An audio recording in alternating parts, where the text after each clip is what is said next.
So here we are at the Louvre. I've gotten here just ahead of you and I've had a chance to look around their website a little bit. I've got a few things that I want to introduce you to. So let's go break into the Louvre.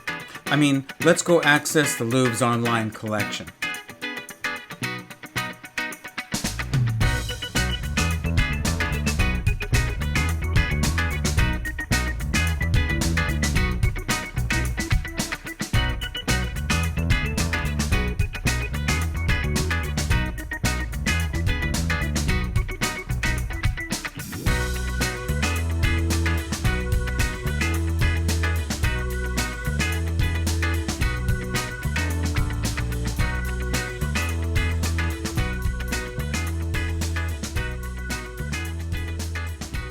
Here we are at the Louvre's website, and I just want to use it as an example of how to navigate your way around.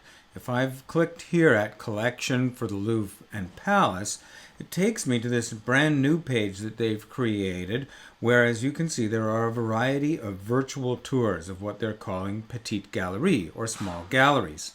The Louvre is in fact so massive in its physical form that it would be impossible, I think, at this late date, for them to suddenly run around and be able to give you a virtual tour of every square inch of it, though there are many other large museums that are trying to do exactly that.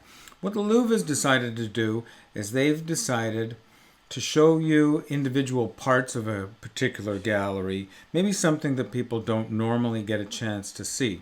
So down on one of the main floors, I believe starting in the basement, we get access to this part of the gallery, and we can virtually move around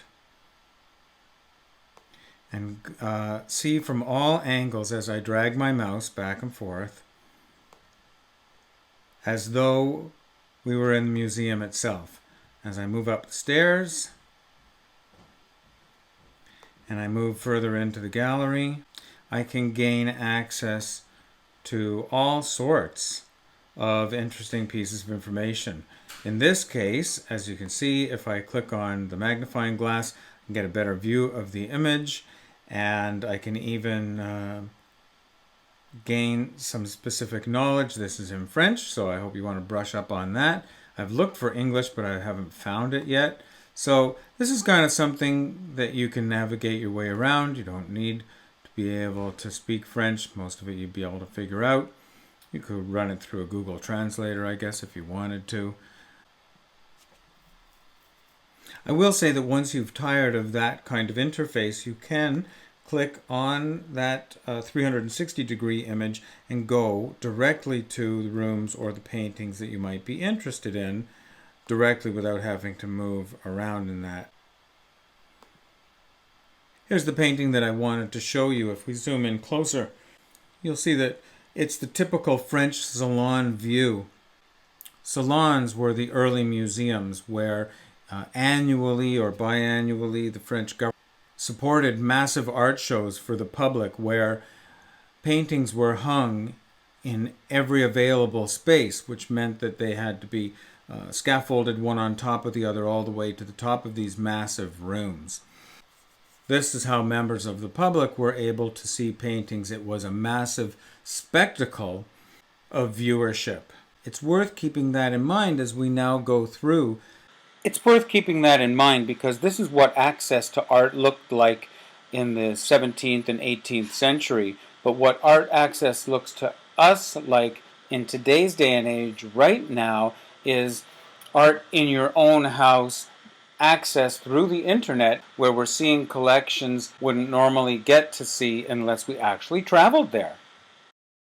The other type of thing that I want you to be aware of in these virtual museums is collections, activities, and tours. So here you can see that they've got activities and tours at the Louvre, and I've clicked on one of them to reveal what they would have called visitor trails. This would have been available before the pandemic that we're dealing with, but now it's particularly useful because in one very short area, they're introducing you to 13 of the most major works in the collection. Here you can see the Raft of the Medusa by Theodore Géricault, which is an amazing large-scale piece that was at the time revealing only a few years after it happened, a ship at sea tragedy as a result of nepotism in the ranks because the ship's captain was foolish and did a bunch of terrible and wrong things, including essentially abandoning ship and leaving people stranded on a makeshift raft, most of them who died, and then it wasn't discovered until much later. He was not qualified. It caused a massive scandal in the French public at the time that it happened, and just shortly after when it was painted, was at the time considered like reportage, right? You could think of it like the CNN of its day. Anyway, in these in this collection, you'll see that they show you the museum highlights. You can click on any one of these paintings.